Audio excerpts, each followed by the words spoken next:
গুলো আমি যোগদান করার পরপরই বেশ কয়েকটা বড়, বড় দাঙ্গা, হামগামা, সংঘাত বলেন এগুলোকে ফেস করতে হয়েছে। প্রায় ৫ থেকে ৬ টা বড় ধরনের। তা আমি এইগুলো ২ পক্ষের সাথে কথা বলে এবং নিজে ঘটনাস্থলে উপস্থিত থেকে এগুলোর একটা টেকসই সমাধান করে দেওয়ার চেষ্টা করছি। এবং ফলে এগুলো নিয়ে কোনো মামলা-হামলামার কোনো এ ঘটনা ঘটেনি। আদালতে দৌড়াদৌড়ির কোনো ঘটনা ঘটেনি। ২ পক্ষগুলো মিলে গেছে এবং তারা দেখা গেছে ২ পক্ষের মধ্যে তাদের মধ্যে দ্বন্দ্ব ছিল। এখন তারা কাঁধে কাঁধ মিলিয়ে একসাথে চলে এবং আমার রুমে প্রায়ই দেখা গেছে যে মিলেমিশে আসে। তো আমার কাছে খুবই ভালো লাগে। আসলে বালু বহাল মাটি ব্যবস্থাপনা আইন ২০১০ এবং ভূমি অপরাধ প্রতিরোধ ও প্রতিকার আইন ২০২৩ এই ২ টা আইনেই আমাদের যে অযথা মাটি কাটার বিষয়ে বিধিনিষেধ আরোপ করা হয়েছে। আমি আসার পরে আপনারা দেখছেন প্রায় ৪০-এর অধিক এই ২ টা আইনে মোবাইল কোর্ট পরিচালনা করা হয়েছে, এতটা মামলা হয়েছে এবং আমরা সাজা দিয়েছি, অনেককেই জেল জরিমানা উভয় দিয়েছি, কারাদণ্ড দিয়েছি এবং নিয়মিত মামলা প্রায় ১০-এর অধিক নিয়মিত মামলা আমরা দায়ের করি। আপনারা জানেন যে মোবাইল কোর্টের একটা সীমাবদ্ধতা হলো ঘটনাস্থলে গিয়ে আসামিকে উপস্থিত পেতে হয় এবং তার স্বীকারোক্তির বিষয় আছে। যদি মোবাইল কোর্ট আমরা না করতে পারি তাহলে তার বিরুদ্ধে নিয়মিত মামলায় চলে যাই। আর উপজেলা নির্বাহী অফিসার হিসেবে আমাদের অনেক কাজে এনগেজ থাকতে হয়। তো আপনারা জানেন যে বর্তমানে প্রেক্ষাপটে কাজের চাপ আরো অনেক বেশি। তো আমরা চেষ্টা করি যদি কোথাও কোনো তথ্যভিত্তিক সংবাদ পাই, বিশেষ করে দেখা যায় যে এমনও হয়েছে যে আমরা একজন আরেকজনকে দোষারোপ করার জন্য বা আরেকজনের ক্ষতি করার জন্য ভুল তথ্য আমাদেরকে দেয়। তো এই জন্য আমাদের কাছে কোনো তথ্য আসলে এটা যাচাই বাছাই করে আমরা দ্রুত ব্যবস্থা নেই এবং সামনেও এই বিষয়ে আমরা বলবো আগে আমাদেরকে তথ্যগুলো দেন। তথ্যগুলো দিলে যদি আমরা ব্যবস্থা না নেই তাহলে আমাদের বিপরীতে আপনারা কথা বলতে পারেন বা লিখতে পারেন, কিন্তু আমাদেরকে একটা সুযোগ দিতে হবে কোনো একটা বিষয়। যেমন আজকে শুক্রবার, এখন ধরেন আমার কর্মচারী যারা আছে, আমার সহকারী যারা আছে তারা নাই, আমার কাছে একটা তথ্য আসলাম, একটু সময় লাগবে তাদেরকে আনতে বা আমার নিজেকে মুভ করতে, কিন্তু চলে যাব দ্রুত একটু। তো এই বিষয়গুলো আপনারা একটু মানবিক দৃষ্টিকোণ থেকে দেখবেন। আমরা কোনো বিষয়ে এই বিষয়ে কোনো ছাড় দিব না এবং এই বিষয়ে জিরো টলারেন্স, যেখানেই এই অপরাধ হবে সেখানে আমরা ছুটে যাব। তবে আরেকটা বিষয় আপনাদেরকে বলি যে ভূমি অপরাধ প্রতিরোধ এবং প্রতিকার আইন ২০২৩ এবং বালুমহাল মাটি ব্যবস্থাপনা আইন ২০১০-এ কিছু বিষয়ে ছাড় দেওয়া আছে। এই বিষয়টা আসলে আগে ছিল না। সেটা হলো আপনার যে অনুমোদনের কিছু বিষয় আছে এবং ভূমি অপরাধ প্রতিরোধ আইনে অনুমোদনের বিষয় রাখেনি। যদি আপনারা আইনটা দেখেন, আইনের ১৩ ধারাতে বিষয়টা বলা আছে যে কোন কোন ক্ষেত্রে মাটি উত্তোলন করা যাবে বা কর্তন করা যাবে। এই বিষয়গুলো আমরা আইনের মধ্যে থেকে আমরা এই বিষয়গুলো সিদ্ধান্ত নিয়ে থাকি। কিন্তু এই যে ঢালাওভাবে পরিবেশ বিপর্যয়কর কোনো কার্যক্রম পরিচালনা করলে আমরা তাদের বিরুদ্ধে ব্যবস্থা নিচ্ছি এবং সামনেও ইনশাল্লাহ নিব এবং এই বিষয়ে কাউকে ছাড় দিব না। আমি যোগদান করার পরপরই আমাদের জেলা প্রশাসক স্যারের একটা নির্দেশনা ছিল, ডাকাতির বিষয়টা আমাকে বলে দেয়। ফলশ্রুতিতে এখানে যে ঝোপঝাড় গুলো ছিল এইগুলোতে ডাকাতরা লুকিয়ে থাকতো।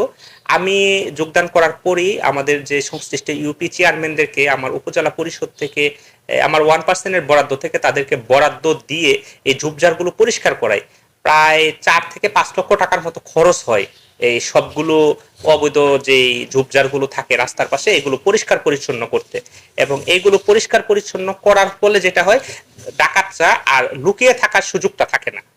ফলশ্রুতিতে আর আমাদের টহল টিমের সংখ্যা, আমি ভারপ্রাপ্ত কর্মকর্তা মহোদয়কে বলি এখানে টহলের টিম বাড়ানোর জন্য এবং প্রায় ভারপ্রাপ্ত কর্মকর্তাকে নিয়ে আমি নিজেও অনেক সময় এদিকে বের হই এবং চেষ্টা করি যে এই জিনিসগুলো যে ওনারা আছে কিনা। আমরা এইভাবে প্রাথমিকভাবে কিছুদিন মুভ করার ফলে সকলে সচেতন হয় এবং অপরাধেরও সবসময় মাথায় রাখে যে সরাইল উপজেলার ভারপ্রাপ্ত কর্মকর্তা প্রায় এখানে টহল দেয়, টহলে উনি নিজেই আসে, ফলে ওদের মধ্যে একটা ভীতি কাজ করে। ফলশ্রুতিতে এখানে আর অপরাধটা সংগঠিত হয় না। তারপরও মাঝে মাঝে ক্ষুদ্র স্কেলে যেটা হয় সেটার বিরুদ্ধে আমাদের ভারপ্রাপ্ত কর্মকর্তা মহোদয় নিয়মিত ডাকাত ধরতেছে এবং তাদের বিরুদ্ধে আইনগত ব্যবস্থা গ্রহণ করতেছে। আমি গত কয়েকদিন আগে ভিটামিন এ ক্যাম্পেইনের একটা প্রোগ্রামে আমাদের সরাইল উপজেলা স্বাস্থ্য কমপ্লেক্সে যাই, ওইখানে আমাদের ইউসুফ মহোদয়ের সাথে কথা বলি। ইউসুফ মহোদয় পুরো কমপ্লেক্সটা আমাকে ঘুরিয়ে ঘুরিয়ে দেখায়। অবস্থা খুবই খারাপ আসলে। পাশে একটা নির্মাণাধীন ভবন ছিল, পরিবর্তিত প্রেক্ষাপটের কারণে কন্ট্রাক্টর পালিয়ে যায় এবং ওইখানে কার্যক্রম বন্ধ আছে। তো আমাদের ইউসুফ মহোদয়ের কাছে আমি জানতে চাই বিষয়টা কেন বন্ধ আছে। উনি বলল যে ওনাদের যে স্বাস্থ্য প্রকৌশল অধিদপ্তরের যে চিফ ইঞ্জিনিয়ার মহোদয় আছে, ওনার নজরে এনেছে এবং ওনারা এই বিষয়টা দ্রুত কিভাবে সমস্যার সমাধান করা যায় এবং সরাইলবাসী যেন চিকিৎসা সেবা থেকে, আধুনিক চিকিৎসা সেবা থেকে বঞ্চিত না হয়, কারণ এই ব্যাপারে ব্যবস্থা নিবে। আপনারা জানেন যে এখানে আধুনিক ভবনের অভাবে বিভিন্ন অত্যাধুনিক চিকিৎসা সরঞ্জাম যেগুলো আছে এগুলো ইনস্টল করা সম্ভব হচ্ছে না। এটা আমার ইউসুফ মহোদয় আমাকে ঘুরিয়ে ঘুরিয়ে দেখিয়েছেন। তো আমরা আশা করি আমাদের ইউসুফ মহোদয় কর্মটা আছেন, উনি নিয়মিত যোগাযোগ রাখতেছেন এবং আমিও আমার দিক থেকে আমাদের যে জেলার যে মিটিংগুলোতে আছে এগুলোতে আমি উত্থাপন করেছি এবং সামনে ইনশাল্লাহ করব। আশা করি এটার একটা সমস্যার সমাধান হবে ইনশাল্লাহ, যেহেতু সকলের আগ্রহ আছে।